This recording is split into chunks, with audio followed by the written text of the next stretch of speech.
एक अरदास भाट कीरत की गुर रामदास राखो शरणाई।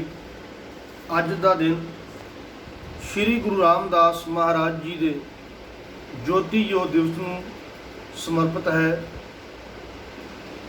अज के इतिहास नूं लैके आप जी के सन्मुख पेश होया हाँ। श्री गुरु रामदास महाराज जी का जन्म चूना मंडी लाहौर की धरती ते पिता हरदास जी के घर विच माता दया कौर जी की कुख तो होया। बचपन का नाम आप जी का जेठा रखा गया। श्री गुरु रामदास महाराज जी का बचपन का जीवन बहुत ही कठिनाइयां भरिया रहा। श्री गुरु रामदास महाराज जी के बचपन विच आप जी के माता पिता इस संसार नूं अलविदा कह के चले गए। बहुत कठिनाइयां विच आप जी की नानी ने इन्हां दा जीवन पालन पोषण किया। श्री गुरु रामदास महाराज जी ने अपने उस लाहौर नूं, उस धरती नूं, जन्म अस्थान नूं सदा लई छड्ड दिता। श्री गुरु अमरदास महाराज जी के चरनां विच पिंड बासर के गिल्लां दी धरती ते आए। नानी दी उंगल पकड़ के आप जी जेठे के रूप विच श्री गुरु अमरदास महाराज जी के चरनां विच पहुँचते हैं।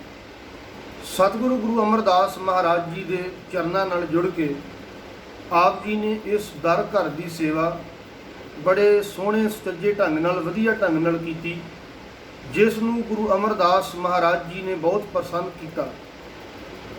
श्री गुरु अमरदास महाराज जी ने अपना उत्तराधिकारी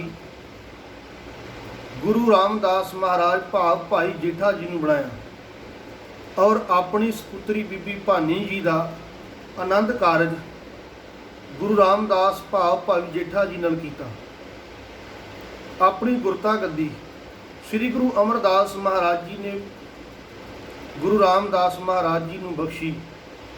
और जदों असीं जीवन इतिहास नूं पढ़ते हैं, श्री गुरु अमरदास महाराज जी ने बहुत सेवा गुरु रामदास महाराज जी नूं बख्शी, जिहदे विच अमृतसर साहिब का इस सरोवर जिन्हों ताल खुदवाया।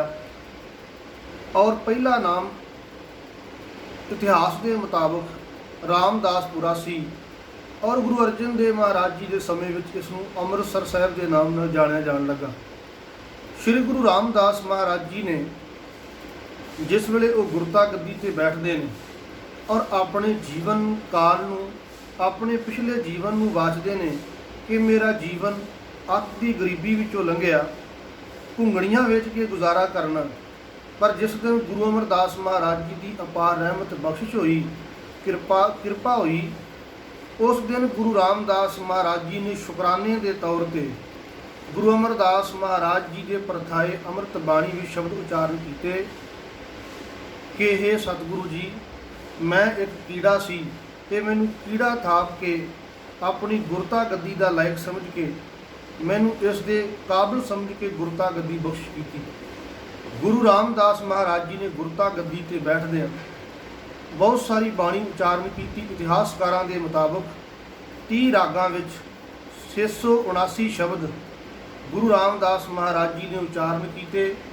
इस तो इलावा जिहड़े आसा जी की वार की बाणी के जिहड़े छंत ने वो भी हजूर गुरु रामदास महाराज जी के उच्चारण किए हुए हैं। इतिहासकारों के मुताबिक 8 वारां जिहड़ियां ने वो गुरु रामदास महाराज जी दीयां श्री गुरु ग्रंथ साहिब जी अमृत बाणी विच दर्ज हैं। आप जी ने मसंद प्रथा की आरंभता की। श्री गुरु रामदास महाराज जी ने अपने जीवन काल दे विच 52 तरह के कित्ताकार अमृतसर साहिब की धरती ते उन्होंने वसाए। हजूर गुरु रामदास महाराज जी ने अपने जीवन काल दे विच सिੱਖੀ के प्रचार नूं आरंभ करदिआं हजूर गुरु रामदास महाराज जी ने अपनी गुरता गद्दी श्री गुरु अर्जन देव महाराज जी नूं बख्श दी। और अज वाले दिन इतिहास के मुताबिक अज के दिन हजूर गुरु रामदास महाराज जी ने अपना 5 पुत चोला त्याग दिया ज्योति जो समाए। आओ हजूर गुरु रामदास महाराज जी के जीवन बाणी ते उन्हां दे इतिहास के मुताबिक आपां प्रण कर सकीए कि गुरु रामदास महाराज जी के जीवन विचों कोई सेध लैके निमरता दे घर ਹਜ਼ੂਰ ਗੁਰੂ ਰਾਮਦਾਸ ਮਹਾਰਾਜ ਜਿਨ੍ਹਾਂ ਦੇ ਚਰਨਾਂ ਵਿੱਚ ਭੱਟਾਂ ਨੇ ਅਰਦਾਸ ਬੇਨਤੀ ਕੀਤੀ, ਇੱਕ ਅਰਦਾਸ ਪਾਠ ਕੀਰਤ ਕੀ ਗੁਰੂ ਰਾਮਦਾਸ ਰੱਖੋ ਸ਼ਰਨਾਈ। ਵਾਹਿਗੁਰੂ ਜੀ ਕਾ ਖਾਲਸਾ, ਵਾਹਿਗੁਰੂ ਜੀ ਕੀ ਫਤਿਹ।